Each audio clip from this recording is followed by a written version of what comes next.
আসসালামু আলাইকুম প্রিয় শিক্ষার্থী বন্ধুরা, আমরা এখন কিছু এমসিকিউ সমাধান করব, অর্থাৎ চ্যাপ্টার 3 থেকে অনুশীলনীর, অর্থাৎ তোমাদের যে বোর্ড বইটা আছে সেখানে যেই এমসিকিউ গুলো দেওয়া আছে সেগুলো এখন সমাধান করার চেষ্টা করব। তাহলে দেখো, আমরা এখানে যেই কয়েকটা এমসিকিউ খুঁজে পাই, অর্থাৎ বোর্ড বইয়ে যেই এমসিকিউ গুলো দেওয়া আছে সেগুলো আমরা একটু সমাধান করার চেষ্টা করব। দেখো, ফার্স্ট অফ অল আমাদের প্রথম যেই কোশ্চেনটা সেটা যদি আমরা একটু দেখি যে আসলে এখানে কি বলছে। এখানে বলছে ভাইয়া, দেখো যে 1 নম্বর যে কোশ্চেনটা, ইউনিকোডে বিটের সংখ্যা কত, এটা একটু মুখস্থ করে নেবেন। সেটা হচ্ছে 16টি বিট থাকে। ইউনিকোডে কয়টা বিট থাকে ভাইয়া? বিটের সংখ্যা হচ্ছে 16টা। 2 নম্বর কোশ্চেনটা দেখো, 2 নম্বর যে এমসিকিউ সেটা আমরা একটু দেখি। ইউনিকোডে মোট কতগুলো ভিন্ন অক্ষরকে কোডের অন্তর্ভুক্ত করা যায়? যেহেতু তুমি জানো যে ইউনিকোডে 16টা আমাদের বিট থাকে, বিটের সংখ্যা থাকে 16, তাহলে আমাদের এই কোডিং এর যেই ক্ষেত্রে অক্ষরগুলো বের করার সূত্র হচ্ছে টু দি পাওয়ার এন। যেহেতু আমরা জানি এন এর মান হচ্ছে 16, কারণ আমরা জানি ইউনিকোড 16 বিটের সমন্বয়ে তৈরি। তাহলে 2 এর উপর যদি 16 দাও তাহলে সেটাই হচ্ছে আমাদের রাইট অ্যান্সার। দেখো, যেহেতু পাওয়ার ভাবেই দেয়া আছে তাহলে ঘ নাম্বারটা হচ্ছে আমাদের রাইট অ্যান্সার, অর্থাৎ 2 এর উপরে 16। এটা ক্যালকুলেটর দিয়ে বের করলে আমাদের মানটা পেয়ে যাব। এবার দেখো 3 নম্বর কোশ্চেনটা আসলে কি বলছে। 3 নম্বর কোশ্চেনটা আমরা একটু দেখার চেষ্টা করি। 3 নম্বর কোশ্চেন বলছে, একটা ধারা দেয়া আছে ভাইয়া 486, অনুক্রমটির পরের মান কত? অনুক্রমটির পরের মানটা আসলে কত, এটা বের করার একটা শর্টকাট টেকনিক আছে ভাইয়া। শর্টকাট টেকনিকটা কি? পরের মান যখনই তুমি বের করতে যাবা, সেটা বের করার নিয়ম হচ্ছে শেষ পদ। একেবারে ইজি একটা সমাধান। একটু যদি মনে রাখো, এরকম কোশ্চেন কিন্তু মাঝে মাঝে বোর্ড পরীক্ষায় দিয়ে দেয়। তাহলে শেষ পদের সাথে আমরা কাকে যোগ করবো ভাইয়া? শেষ পদের সাথে আমরা ব্যবধানটাকে যোগ করে দিব, ব্যবধান। তো ব্যবধান তো বুঝতেই পারছি যে আমাদের এখানে কত করে বৃদ্ধি পাইছে, বৃদ্ধির যে মানটা সেটা একটু দেখবো। দেখো ভাই, এখানে শেষ পদের মান দেয়া আছে সি, আচ্ছা লিখলাম সি প্লাস, তারপর আমাদের ব্যবধান কত দেখেন, 4 থেকে 8 হয়েছে, তাহলে ব্যবধান হচ্ছে 4 করে। তাহলে সি এর সাথে আমাদের 4কে যোগ করতে হবে। এটা তুমি ক্যালকুলেটর দিয়ে ইজিলি দেখতে পাবা। আমরা এখন ক্যালকুলেটর দিয়ে দেখানোর চেষ্টা করব। আমাদের দেখো শেষ পদ, এই যে লিখলাম শেষ পদ সি, এবং ব্যবধান হচ্ছে 4, তাহলে এই যে 4 লিখে দিলাম। এখন এই সংখ্যাটা কিন্তু ভাইয়া হেক্সাডেসিমাল সংখ্যা পদ্ধতিতে আছে, হেক্সাডেসিমাল। তো তুমি এটা হচ্ছে ম্যানুয়াল ভাবেও করতে পারো, অথবা তুমি যদি ক্যালকুলেটর দিয়ে করার চেষ্টা করো সেটাও করতে পারবা। আমরা দুইটা পদ্ধতিতেই দেখার চেষ্টা করব। দেখো, তাহলে এটা হেক্সাডেসিমাল সংখ্যা পদ্ধতিতে যোগ করব। আর আমরা জানি সি এর মান হচ্ছে 12। সি এর মান কত ভাইয়া? 12। তাহলে 12 এর সাথে 4 যোগ করতে হবে, যোগ করলে কত হবে? 16। দেখেন, এই যে অনেকেই জামাতে অ্যান্সার দিবে হচ্ছে 16, বাট 16 কিন্তু আমাদের অ্যান্সারটা হবে না। কেন হবে না? কারণ আমরা জানি যে কোনো সংখ্যা পদ্ধতিতে যোগের ক্ষেত্রে তার বেজের সমান হইলে, দেখো আমাদের যোগফল কিন্তু হয়েছে 16, তার বেজের সমান হয়ে গেছে ভাইয়া। তো বেজের সমান হইলে বসে শূন্য, হাতে থাকে 1। যেহেতু আমাদের 12 আর 4 যোগ করে 16 হয়েছে, তো 16 বেজের সমান হয়ে গেছে, বসবে শূন্য, হাতে থাকবে 1। এ পাশে কোনো সংখ্যা নাই, তাহলে 1। তাহলে এটার ফাইনালি আমাদের অ্যান্সারটা কত হবে? গ নম্বরটা হবে রাইট অ্যান্সার, অর্থাৎ 10। এটাকেই যখন আমরা ক্যালকুলেটর দিয়ে সমাধানটা দেখব, তখন হচ্ছে আসলে আমরা কিভাবে সমাধানটা করার চেষ্টা করব। একটু দেখো, ফোকাস করো, তাহলেই হচ্ছে তোমরা বুঝতে পারবে। দেখো, এটা আমরা যে কোনো ফরম্যাটের যে কোনো মডেলের ক্যালকুলেটর দিয়ে সমাধান করতে পারবো। তো আমরা আগের যে ভিডিওগুলো সেখানেও কিন্তু ক্যালকুলেটর দিয়ে সমাধান দেখা দিছি। আজকে আমরা এই টাইপের ক্যালকুলেটর দিয়ে কিভাবে সমাধান করে সেটা একটু দেখার চেষ্টা করবো। দেখো ভাইয়া, আমরা এই যে মোড নামক একটা বাটন আছে, এখানে মোড নাই, যদিও অন্য অন্য যে মডেল সেখানে কিন্তু মোড দেয়া থাকতো। তো সেক্ষেত্রে আমাদের এখানে কত আছে ভাইয়া? এখানে আমরা একটু দেখে নিই। দেখো, এখানে হচ্ছে দেয়া আছে, এখানে দেয়া আছে হচ্ছে আমাদের, দেখো সেট আপ নামে, এখানে দেয়া আছে আমাদের সেটআপ নামে। দেখো, সেটআপ নামে যে অপশনটা দেয়া আছে, আমরা সেটআপে চাপ দিলাম।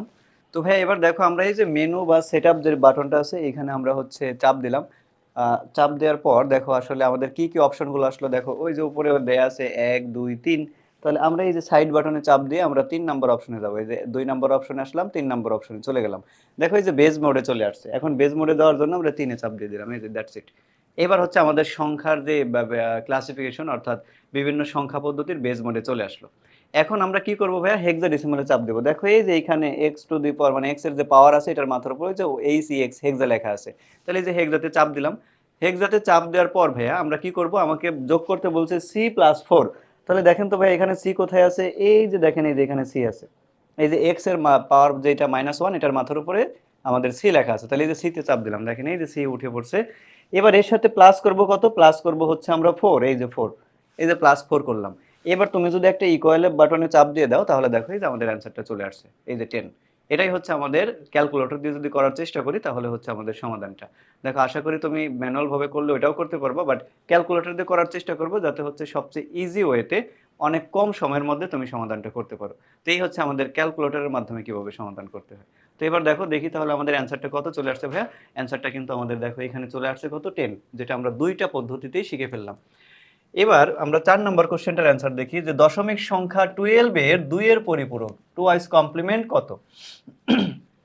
তো এটার আমরা টুয়াইস কমপ্লিমেন্ট যখন বের করতে যাবো ভাইয়া, এটা অনেক ইজি। ফার্স্ট অফ অল আমাকে কি কি করতে হবে দেখেন, টুয়াইস কমপ্লিমেন্ট করার জন্য এই 12 এর বাইনারি মান বের করতে হবে। তো 12 এর বাইনারি মান এই যে এই পদ্ধতিতেও করা সম্ভব। দেখেন এখানে 12 এর বাইনারি মান বের করতে হলে মানে কোন কোন সংখ্যাগুলো যোগ করতে হবে, 8 আর 4। তাহলে 12 এর এটা বাইনারি মান কত হবে, 1100। এটা হচ্ছে 12 এর বাইনারি মান। এখন এই বাইনারি মানটাকে 8 বিট আকারে নিতে হবে, যেহেতু এখানে 4 বিট আছে তাহলে সামনে আরো 4টা শূন্য দিয়ে পূরণ করে আমরা এটাকে 8 বিট তৈরি করব, 8 বিট আকারে নিব। এখন এই 8 বিট মানটাকে উল্টায় দিতে হবে ভাইয়া। তাহলে উল্টায় দিলে, উল্টানো মানে কি, 0 থাকলে 1, 1 থাকলে 0, 0 থাকলে 1 হবে এবং 1 থাকলে 0 লিখবো। এই হচ্ছে আমাদের উল্টানোর যে কাজটা। তাহলে উল্টানোর ক্ষেত্রে কি করব ভাইয়া, উল্টানোর ক্ষেত্রে আমরা কি করব সেটা হচ্ছে, দেখেন আমরা যদি এটাকে নোটে নিয়ে করার চেষ্টা করি তাহলে অনেক ইজিলি বুঝতে পারবেন। ফার্স্ট অফ অল আপনাকে বলছে হচ্ছে 12 এর পরিপূরক বের করতে, 12 এর। তাহলে এটার যদি আমরা বাইনারি মান বের করি, বাইনারি মান পাবো হচ্ছে কত, 1, 1, তারপর হচ্ছে 0, 0। এটা হচ্ছে আমরা বাইনারি মান পেয়ে গেলাম। এখন এই মানটাকে আমরা 8 বিট আকারে নেব। তো 8 বিট আকারে নেওয়ার জন্য আমাকে সামনে আরো 4টা শূন্য দিতে হবে, 1, 0, 0 নিতে হবে। এটা হচ্ছে 8 বিট আকারে নেওয়া হয়ে গেল। এবার এই মানটাকে আমরা কি করব ভাইয়া, এই মানটাকে উল্টায় দেব। তাহলে উল্টানো মানে কি, 0 থাকলে 1 হবে এবং 1 থাকলে সেটা 0 হয়ে যাবে। দেখো এখানে দুইটা 0 আছে, দুইটা 1। এই যে আমরা হচ্ছে এটাকে কি করলাম, এটাকে উল্টায় দিলাম। যখনই উল্টাবেন সেটাকে বলে ওয়ান্স কমপ্লিমেন্ট। ওয়ান্স কমপ্লিমেন্ট মানে কি ভাইয়া বলো তো, একের পরিপূরক। এটা হয়ে গেল ওয়ান্স কমপ্লিমেন্ট।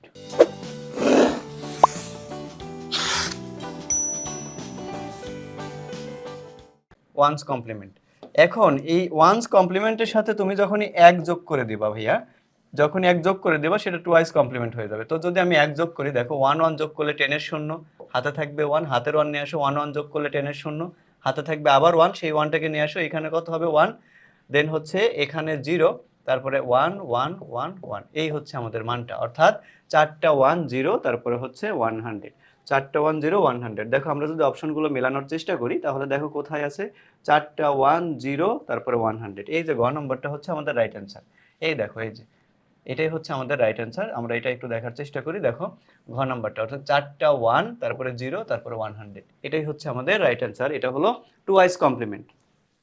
তো এরপরে দেখো, এরপরে যেটা বলছে 5 নাম্বার যে আমাদের এমসিকিউটা, সেটা একটু খেয়াল করে দেখো। এখানে একটা বাইনারি সংখ্যা দেওয়া আছে, এর সমকক্ষ হেক্সাডেসিমাল সংখ্যা বের করতে বলছে। সমকক্ষ মানে এটারই আমরা হেক্সাডেসিমাল মানটাকে বের করে নেব। দেখো এইটা আসলে কিভাবে করা যায়। তাহলে আমাদের এখানে সংখ্যাটাকে একটু লিখে নিই ভাইয়া। তো সংখ্যাটা আছে 1110 পয়েন্ট, তারপরে হচ্ছে গিয়ে 11। তো আমরা জানি যখনই আমরা বাইনারি থেকে হেক্সাডেসিমাল সংখ্যাতে কনভার্ট করব, সেই ক্ষেত্রে আমাকে 4 বিট করে করে নিতে হবে। কয় বিট করে, 4 বিট করে। তাহলে 4 বিট করে আমরা এই দিকে সাজায় নিলাম, তার পরবর্তীতে এইদিকে 4 বিট নিতে হবে, অর্থাৎ আমাকে 4 বিট বানানোর জন্য দুইটা শূন্য দিতে হবে। 4 বিট করে যখনই তুমি ভাগ ভাগ করবা, 4 বিট আকারে সাজাবা, তখন কিন্তু পয়েন্টের পর একটা আমাদের কি করতে হবে, বাম দিকে যাইতে হবে। পয়েন্ট মানে পয়েন্টের পূর্বে বাম দিকে যাব এবং পয়েন্টের পরে ডান দিকে যাব। দেখো আমি তীর চিহ্ন দ্বারা এটাকে ইন্ডিকেট করে দেওয়া হয়েছে যে আমরা পয়েন্টের পূর্বে কোন দিকে যাব, পয়েন্টের পরে আসলে কোন দিকে যাব।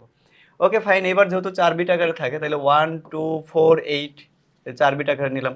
এখন এই সংখ্যাগুলো এদের মাথার উপরে আমরা স্থাপন করব। দেখো এই সংখ্যাগুলোকে যদি এদের মাথার উপরে নেই তাহলে আসলে কি হয়, দেখো 1, 1, তারপরে আবার 1, তারপর হচ্ছে 0। এবার একটা বিষয় বুঝবা, যাদের মাথার উপর 1 আছে তাদেরকে আমরা যোগের ক্ষেত্রে নিতে পারবো ভাইয়া। দেখো তাহলে 8 এর মাথার উপর 1 আছে, 4 এর উপর 1 আছে, 2 এর উপর 1 আছে। তো এই তিনটা সংখ্যাকে যোগ করলে দেখো হয় 14। তাহলে আমরা জানি যে 14 কিন্তু হেক্সাডেসিমালে কোনো সংখ্যা নেই। তাহলে 14 এর পরিবর্তে কত লিখতে হয়, ই লিখতে হয়। 14 এর পরিবর্তে কত লিখতে হয়, ই লিখতে হয় ভাইয়া। তাহলে ই লিখলাম। এবার দেখো এই মানটাকে একটু স্থাপন করো তো ভাইয়া। তাহলে দেখো আবার লিখলাম 1, 2, 4, 8। এবার এই মানটাকে আমরা স্থাপন করব যে আসলে এই মানটা আসলে কেমন হয়। দেখো তাহলে এখানে দেয়া আছে 1, 1, 1, তারপরে হচ্ছে 0, 0। তাহলে যাদের মাথার উপরে 1 আছে তাদেরকে আমি যোগের ক্ষেত্রে নিব। তাহলে 8 আর 4 কে যদি যোগের ক্ষেত্রে নেওয়া হয় ভাইয়া, তাহলে আমরা দুইটা যোগ করলে কত পাবো, 12। আর 12 মানে কত লেখা যায়, সি। অর্থাৎ এটার হেক্সাডেসিমাল নাম্বারটা হবে ই পয়েন্ট সি।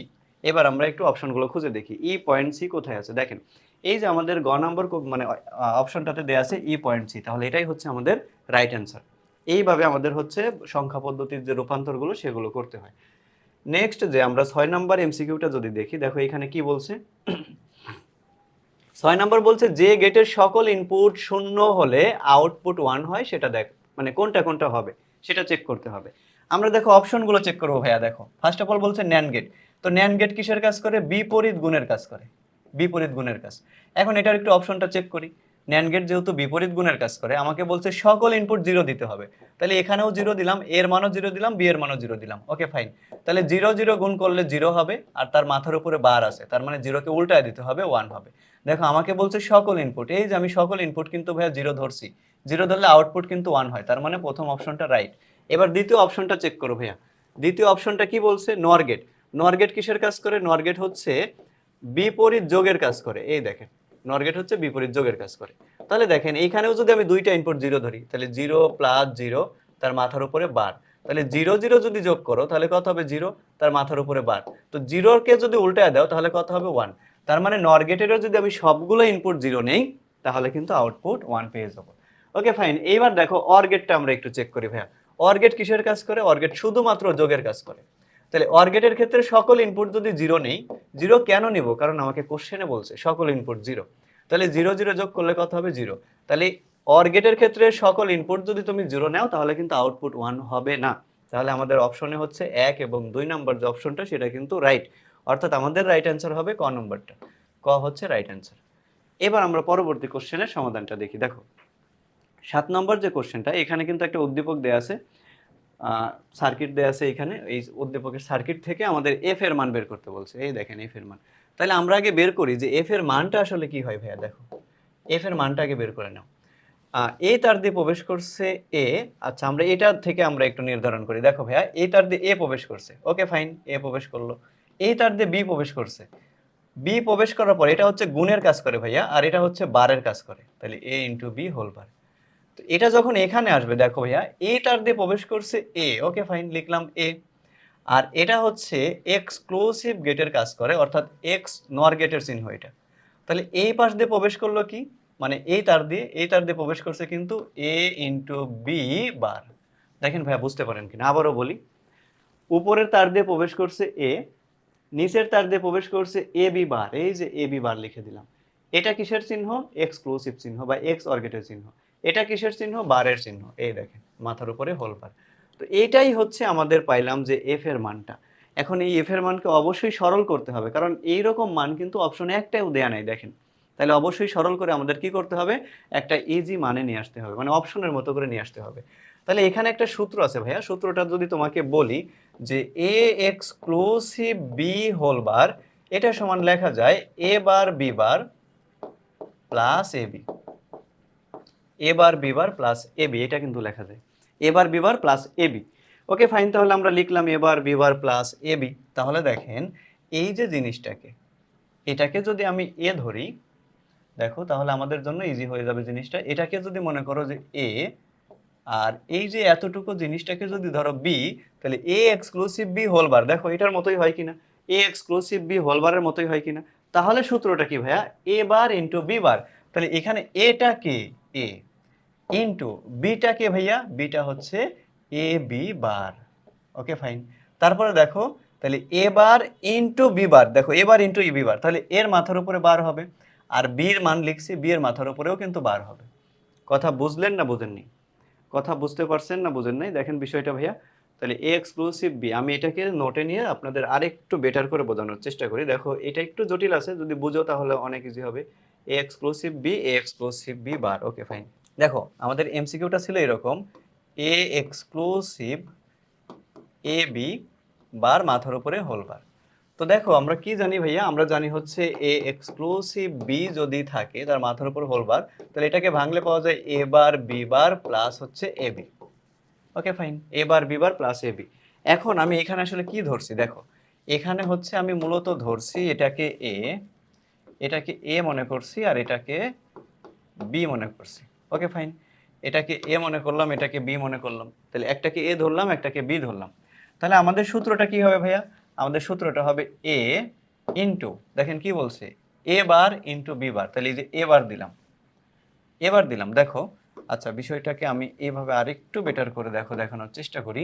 তাহলে আমাদের সূত্রটা হচ্ছে এ ইন্টু বি বার, এ বার ইন্টু বি বার, তাহলে এ বি লিখলাম, মানে এ আর বি কিন্তু আমি লিখছি A B bar, A B লিখছি। হ্যাঁ, তাহলে এবার দেখো আমাদের কি বলছে, এ বার সূত্রে কি বলছে, এ বার ইন্টু বি বার, এই যে দিয়ে দিলাম এ বার ইন্টু বি বার। দেখো আমার তো এটা ছিল এ আর বিটা ছিল এ বি বার, এই যে এ বি বার। তাহলে আমার সূত্রে কি আছে, এর মাথার উপরে বার, বি এর মাথার উপরে বার, তাহলে এই যে এর মাথার উপরে বার দিলাম, রেড কালারটা হচ্ছে সূত্রের বার, আর বি এর মাথার উপরেও আবার এ বি বারের উপরেও বার দিলাম। এবার দেখো আমাকে কি করতে বলছে ভাইয়া, এবার দেখো তারপরে সূত্র অনুযায়ী কি বলছে, এ বি, তাহলে এটা কত এখানে এ, আর বিটা কত ভাইয়া, বিটা হচ্ছে এ বি বার। এই হচ্ছে আমাদের বিষয়টা, দেখেন এই হচ্ছে আমাদের বিষয়টা। তাহলে সূত্রটা বুঝলাম কিনা, সূত্রটা বলছে যে এ বার বি বার, অর্থাৎ প্রথম চলকের মাথার উপরে বার, দ্বিতীয় চলকটা ভাই আমার এতটুকু, তাহলে দ্বিতীয় চলকের মাথার উপরে বার দিছি, প্লাস তারপরে প্রথম চলকটা ভালো, দ্বিতীয় চলকটাও ভালো, দ্যাটস ইট, মানে যা ছিল তাই। এবার দেখো আমরা আসলে এখানে মূলত করতে পারি কি, দেখো ভাইয়া, তাহলে দেখো এ বার তো এখানে থাকলোই, ইন্টু আমরা জানি ডাবল বার কেটে যায়, ডাবল বার উঠে যায়, তো ডাবল বার উঠে গেলে কি থাকবে, এ বি থাকবে। ওকে ফাইন, প্লাস এখানে এ আছে রেখে দিলাম, ইন্টু এখন তুমি যদি এটাকে এই বারটাকে ভেঙে দাও তাহলে কি পাবা, এ বার প্লাস বি বার। ওকে, এখন দেখো ভাইয়া এখানে কি আছে, এ বার ইন্টু এ, আর আমরা একটা সূত্রই জানি এ বার ইন্টু এ থাকলে তার মান কি হয়, শূন্য। তাহলে এইটুকের মান যদি শূন্য হয়, শূন্যর সাথে বি গুণ করলে কত হবে, শূন্যই হবে। তাহলে আলটিমেটলি এখানে আর কিছু থাকলো না। এখন তুমি যদি এটা দিয়ে এটাকে গুণ করো, তাহলে এ ইন্টু এ করলে কত হবে, এ ইন্টু এ বার হবে, প্লাস এই এ দিয়ে যদি বি বারকে গুণ করো তাহলে কত হবে, এ বি বার হবে। তাহলে দেখো ভাইয়া এটাও জিরো, প্লাস এইটুকের মানও তো জিরো, প্লাস কত এখানে এ বি বার। তাহলে আলটিমেটলি জিরোগুলো থাকবে না, জিরোগুলো বাদ হয়ে যাবে, তাহলে মানটা কত পাইলাম, এ ইন্টু বি বার। এটাই হচ্ছে আমাদের অপশন, এটাই হচ্ছে আমাদের অ্যান্সারটা হবে। দেখি আমরা অ্যান্সারটা এখন খুঁজে বের করি। তাহলে কি পাইলাম ভাইয়া বলো তো, এ ইন্টু বি বার, এটা হচ্ছে আমাদের অ্যান্সারটা, এ ইন্টু বি বার। দেখো এই যে হচ্ছে আমাদের অ্যান্সারগুলো, একটু দেখার চেষ্টা করি আমাদের কোথায় আছে, খুঁজে দেখো, এ ইন্টু বি বার, এই যে হচ্ছে আমাদের রাইট অ্যান্সার। বলো বুঝতে পারছি কিনা, এটাই হচ্ছে আমাদের রাইট অ্যান্সার। এবার দেখো বলছে ভাইয়া এক্স নরগেটের স্থলে, এক্স নরগেট কোথায় আছে, এই যে এইখানে এক্স নরগেট আছে, এই যে এক্স নরগেটের স্থানে আমরা কি করব, কোন গেট বসালে আউটপুট জিরো হবে। দেখো আমরা যদি নরগেটটাকে স্থাপন করি তাহলে আউটপুট জিরো হওয়ার সম্ভাবনা আছে। তাহলে কোন গেট বসালে আউটপুট জিরো হবে, তাহলে আমরা একটু খেয়াল করি ভাইয়া, আমরা এর মানটাকে ধরে নিলাম হচ্ছে 1, বি এর মানটাকে ধরে নিলাম 0, দেখি আসলে আউটপুট আমরা 0 পাই কিনা। এখন তুমি বলতে পারো স্যার আপনি এর মান কেন 1 ধরবেন, মানে বি এর মান কেন 0 ধরবেন। ওকে ফাইন, তোমার কথাও শুনলাম, তাহলে এর মানই ধরলাম 0, বি এর মানই ধরলাম 1, তুমি যেটাই 1 আর 0 ধরো না কেন মান কিন্তু একই আসবে। এখন তুমি বলতে পারো স্যার আমি কি এখানে 0 আর 1 এর বাইরে কোনো কিছু ধরতে পারবো না, জি না ভাইয়া, এটা 100% হারাম। কিভাবে, কারণ সংখ্যা পদ্ধতি থেকে শুধুমাত্র বাইনারি সংখ্যাই কম্পিউটার চিনে, অর্থাৎ কম্পিউটারের যে মেশিন ভাষাটা আছে সেখানে কিন্তু শুধুমাত্র বাইনারি ভাষাটা আছে, অর্থাৎ বাইনারি সংখ্যা আছে 0 আর 1, 0 1 এর বাইরে কম্পিউটার অন্য কোনো ল্যাঙ্গুয়েজ বুঝতে পারে না। তুমি যা কিছুই বলো না কেন কম্পিউটারকে, সবকিছু সে 0 1 এর মাধ্যমে কনভার্ট করে নেয়। এবার একটু খেয়াল করো ভাইয়া, দেখো এই তার দিয়ে প্রবেশ করলো 0, ওকে ফাইন, প্রবেশ করলো 0। আচ্ছা এটাও বুঝলাম। এখন আমাকে বলছে এখানে নর গেট দিতে, মানে এটা বাদ এইটা বাদ এটা নাই, নর গেট দিতে বলছে। ঠিক আছে বুঝলাম, নর গেট দিতে বলছে। তাহলে এই তার দিয়ে প্রবেশ করলো 0, আর এখান দিয়ে কি প্রবেশ করলো, দেখো এখান দিয়ে তো 0 প্রবেশ করছে, এখান দিয়ে 1 প্রবেশ করছে। এটা কিসের কাজ করে ভাইয়া, গুণের কাজ করে। দেখো এটা হচ্ছে বিপরীত গুণের কাজ করে। তাহলে এই তার দিয়ে প্রবেশ করলো 0, এই তার দিয়ে প্রবেশ করলো 1, এই যে 1 প্রবেশ করলো, এই তার দিয়ে 1, আর এটা কি হবে, বার হয়ে যাবে, এই যে এটা, আর এটার জন্য কি হয়েছে, যে গুণ হয়েছে। তাহলে 0 1 গুণ করলে কত হবে, 0, তার মাথার উপরে বার। তাহলে আলটিমেটলি দেখো 0 এর মাথার উপরে বার মানে কত হবে, 1। তাহলে কি হইলো ভাইয়া, এই তার দিয়ে প্রবেশ করলো 1। ওকে ফাইন, এই তার দিয়ে 1 প্রবেশ করলো। তাহলে এখানে আমাদের কি রাখতে বলছে ভাইয়া, এটা বাদ, কি রাখতে বলছে, শুধু নর গেট। আর নর গেট কি কাজ করে, নর গেট হচ্ছে বিপরীত যোগের কাজ করে ভাইয়া। তাহলে দেখো এর মান প্রবেশ করলো হচ্ছে 0, প্লাস আর এই যে বি এর মান এতটুকু কাজ করার পর কি পাইলাম, 1 পাইলাম, এই যে 1 প্রবেশ করলো, তার মাথার উপরে বার। তাহলে 0 আর 1 যোগ করলে কত হবে, 1ই হবে, তার মাথার উপরে বার, আলটিমেটলি কত হয়, 0। আলটিমেটলি কত হয় ভাইয়া, 0। তাহলে আমরা যদি এক্স নরের পরিবর্তে আমরা যদি শুধুমাত্র নর গেটটাকে বসিয়ে দেই, নর গেটটাকে বসিয়ে দিলে আমরা তার মান কত পেয়ে যাব, তার আউটপুট পেয়ে যাব 0। দেখো বিষয়টা বুঝতে পারছো কিনা, আমি যদি আরেকবার বলি শর্টকাট, দেখো একেবারে ইজি। আমরা এটাকে 0 ধরলাম, এটাকে 1 ধরলাম, তাহলে দেখো বিষয়টা কি দাঁড়াচ্ছে ভাইয়া, তাহলে এই তার দিয়েই তো এই বিষয়টা প্রবেশ করছে, তাহলে এখান দিয়ে 0 প্রবেশ করলো, এখান দিয়ে 1। এটা কিসের কাজ করে? এটা গুণের কাজ করে ভাইয়া, গুণের কাজ করে। তাহলে এই তার দিয়ে 0 প্রবেশ করলো, এই তার দিয়ে 1 প্রবেশ করলো, এটা হচ্ছে গুণের কাজ করে, এই যে গুণ দিলাম। এটা বারের কাজ করে, এই যে বার দিয়ে দিলাম। তাহলে 0 আর 1 যদি গুণ করো তাহলে কত হবে? 0, তার মাথার উপরে বার, তাহলে এটার মান কত হবে? 1। তাহলে এই তার দিয়ে প্রবেশ করলো 1, আর এই তার দিয়ে প্রবেশ করলো 0। আমাকে এখানে নর গেট রাখতে বলছে, তাহলে নর গেট কিসের কাজ করে? বিপরীত যোগের কাজ করে। তাহলে বিপরীত যোগ, দেখো 0 প্রবেশ করছে, এটা লিখলাম 0, মানে এর মান 0, আর এই তার দিয়ে প্রবেশ করছে 1, তাহলে এই যে এখানে লিখলাম 1। তাহলে আমরা যদি এটাকে যোগ করি, যোগ করলে কত হবে? 1ই হবে, তার মাথার উপর বার দাও, তাহলে কত হবে? 0 হবে। দেখো আগের বার এ কে 1 ধরে করছিলাম, এবার বি কে 1 ধরে করলাম, দেখো মান কিন্তু একই আসবে। আশা করি তুমি এটাও বুঝতে পারছো। এবার আমরা পরবর্তী কোশ্চেনটার একটু সমাধান দেখি। দেখো 9 নম্বর কোশ্চেনটা কি বলছে, এটা হচ্ছে আমাদের লাস্ট যে এমসিকিউটা, সেটা একটু দেখার চেষ্টা করো। 9 নম্বর কোশ্চেনটা বলছে এখানে একটা বাইনারি সংখ্যার সমকক্ষ মান। দেখো এটা তুমি যদি ক্যালকুলেটর ছাড়া করার চেষ্টা করো তাহলে তোমার হিউজ পরিমাণ টাইম লাগবে। কিভাবে ভাইয়া? কারণ দেখো এখানে বাইনারিতে দেয়া আছে, তো বাইনারি থেকে তোমাকে 3টা অপশন দিয়ে দিয়েছে, একবার অক্টালে যাইতে হবে, একবার ডেসিমেলে যাইতে হবে, একবার হেক্সাতে যাইতে হবে। তো তুমি 3টা চেক করতে গেলেও তোমার মিনিমাম 1 মিনিট করে লাগলেও, তাও মানে 30 সেকেন্ড করেও যদি ধরি, তারপরেও দেখো 90 সেকেন্ড সময় লাগতেছে। বাট তুমি যদি এটা ক্যালকুলেটর দিয়ে সমাধান করো ভাইয়া, এটা করতে লাগবে মাত্র 5 সেকেন্ড, মাত্র 5 সেকেন্ড। তাহলে আমরা ক্যালকুলেটর দিয়ে কিভাবে এটার মান বের করে বা কিভাবে অপশন চেক করে, এটা এখন আমরা দেখব। ওকে, দেখো তাহলে আমরা এবার ক্যালকুলেটর দিয়ে এটার কিভাবে সমাধানটা দেখবো, একেবারে ইজিলি আমরা এটা সমাধান দেখব। তাহলে তোমরা একটু অ্যাটেনশন দিয়ে দেখার চেষ্টা করো যে কিভাবে ক্যালকুলেটর দিয়ে সমাধান করানো যায়। ওকে, ফাইনালি দেখো আমরা আসলে এটাকে কিভাবে সমাধান করব। দেখো তাহলে আবার কি মেনু বা সেটআপ বাটনে আমরা চাপ দিব, চাপ দেওয়ার পর দেখো আমাদের এই যে অপশনগুলো চলে আসছে, তাহলে আমরা অপশনগুলোতে যাব। দেখো 1 2 3, মানে এই যে 3 নম্বর অপশনে আমরা চলে যাব। দেখো এই যে 3 নম্বর অপশনে, হ্যাঁ 3 নম্বর অপশনে যাওয়ার পর আমরা এখানে 3 তে চাপ দিব। ওকে, 3 তে চাপ দিলাম, এই যে আমাদের বেজ মোডে চলে আসছে। তাহলে আমাদের সংখ্যাটা দেয়া ছিল বাইনারিতে, এই যে বাইনারিতে যাব, দেখো এখানে এই যে বাইনারি লেখা আছে, এই যে বাইনারিতে চাপ দিলাম, এই যে বাইনারিতে চাপ দিয়ে দিলাম। হ্যাঁ, ওকে ফাইন। তাহলে বাইনারিতে চাপ দেওয়ার পর আমাদের এখন সংখ্যাটাকে উঠাইতে হবে। সংখ্যাটা কত দেয়া ছিল? সংখ্যাটা দেয়া ছিল 110, অর্থাৎ 110, তারপরে আবার 110। দেখো আমরা সংখ্যাটাকে ঠিকভাবে উঠাইলাম, দেখো 110, তারপরে আবার 110। এবার একটা ইকুয়ালে চাপ দেবো, এই যে ইকুয়ালে চাপ দেওয়া শেষ, ইকুয়ালে চাপ দেওয়া শেষ। এখন আমরা অপশনগুলো চেক করবো। আমাদের প্রথম অপশনটা দেয়া ছিল অক্টালে, অর্থাৎ এই যে ভাইয়া অক্টাল, এই যে লনের উপরে যেটা মান, এটা হচ্ছে অক্টাল। এই যে চাপ দিলাম, দেখো আসছে 66। আমাদের অ্যান্সারেও কিন্তু 66 দেওয়া আছে, একটু মাথায় রাখবা। তাহলে প্রথম অপশনটা আমাদের রাইট। তারপরে দেখো এইভাবেই মানটা দেওয়া থাকবে, তারপরেরটা আমাদের ডেসিমেলে দেওয়া আছে, মানে অপশন ডেসিমেলে দেওয়া আছে 54।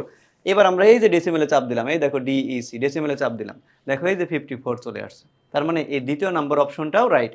তারপরের অপশনটা হেক্সাতে দেওয়া আছে 36, অর্থাৎ 36 মানটা দেওয়া আছে হেক্সাতে। তাহলে আমার হেক্সাতে গিয়ে চেক করতে হবে, এই যে হেক্সা, এইচইএক্স হেক্সা, তো এখানে আমি চাপ দিলাম, দেখো এখানেও 36 চলে আসছে।